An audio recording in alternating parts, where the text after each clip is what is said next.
Hello, কি অবস্থা? হ্যাঁ হ্যাঁ, ঠিক আছে।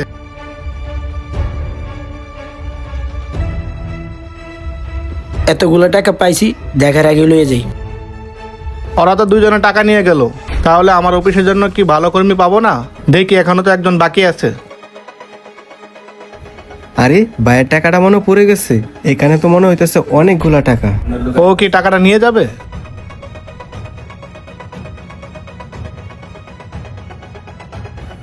এই টাকাটা দিয়ে তো আমার মায়ের সম্পূর্ণ চিকিৎসার খরচ হয়ে যাবে। টাকাটা কি আমি রেখে দিব? না, অন্যের টাকা আমার রাখা ঠিক হবে না। ভাই। আমাকে কিছু বলছেন? জি ভাই, এই টাকাটা এখানে পড়েছিল। এই টাকাটা মনে হয় আপনার। হ্যাঁ, আমারই। Thank you. টাকাটা আপনি রেখে দিতে পারতেন, ফিরিয়ে দিলেন কেন? না ভাই, টাকাটা তো আপনারই। তার জন্যই তো আমি আপনাকে ফেরত দিতে আসছি। আর আমি একটা গুরুত্বপূর্ণ কাজে যাচ্ছি।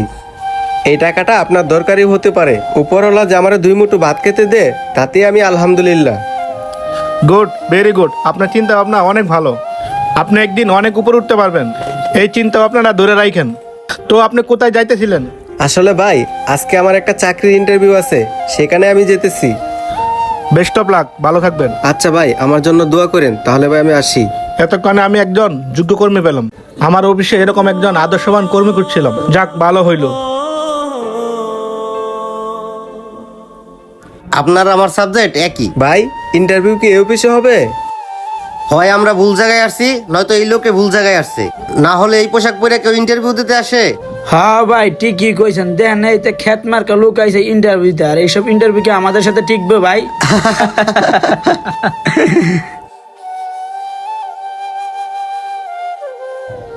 আপনাদেরকে স্যারের ডাকতে আছে, ভিতরে আসেন।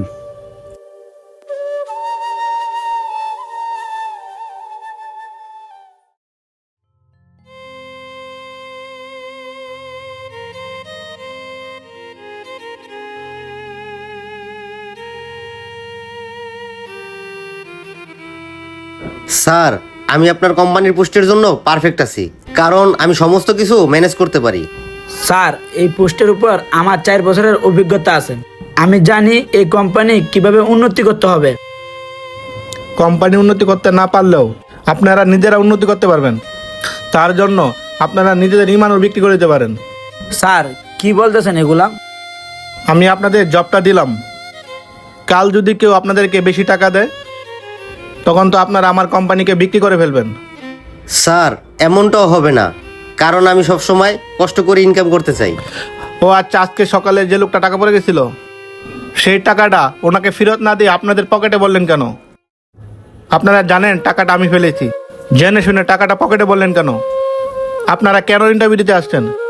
তখন আপনাদের একটা পরীক্ষা করার জন্য আমি এই পদ্ধতি বেছে নিয়েছি। তখন আপনারা দুজন ফেল করছেন, খাইরুল আপনি পাস করছেন।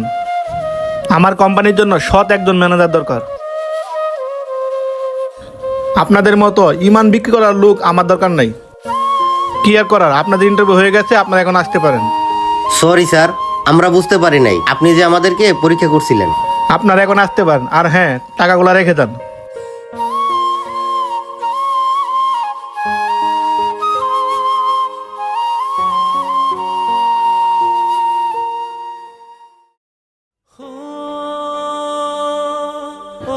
খায়রুল সাহেব, প্লিজ সিট ডাউন।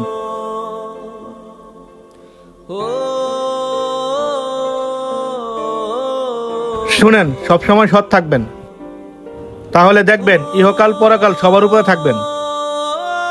এই নেন, এখানে কিছু টাকা আছে আপনার মার চিকিৎসা করার জন্য। আপনার মাকে ভালো ডাক্তার দেখায় চিকিৎসা করাবেন। আর হ্যাঁ, আগামীকালকে অফিসে আইসা জয়েন করবেন। আচ্ছা ঠিক আছে, আপনি এখন যান। আচ্ছা ঠিক আছে স্যার, আমি এখন আসি। আসসালামু আলাইকুম। অসৎ উদ্দেশ্যে কখনোই টাকা কামানোর চিন্তা ভাবনা করবেন না। বন্ধুরা, আমাদের ভিডিওটি আপনাদের কাছে কেমন লাগছে অবশ্যই কমেন্ট বক্সে আপনাদের মতামত জানাবেন। যদি আপনাদের কাছে ভিডিওটি ভালো লাগে, অবশ্যই আরো 10 জনকে দেখার সুযোগ করে দেবেন একটি শেয়ারের মাধ্যমে। ধন্যবাদ সবাইকে।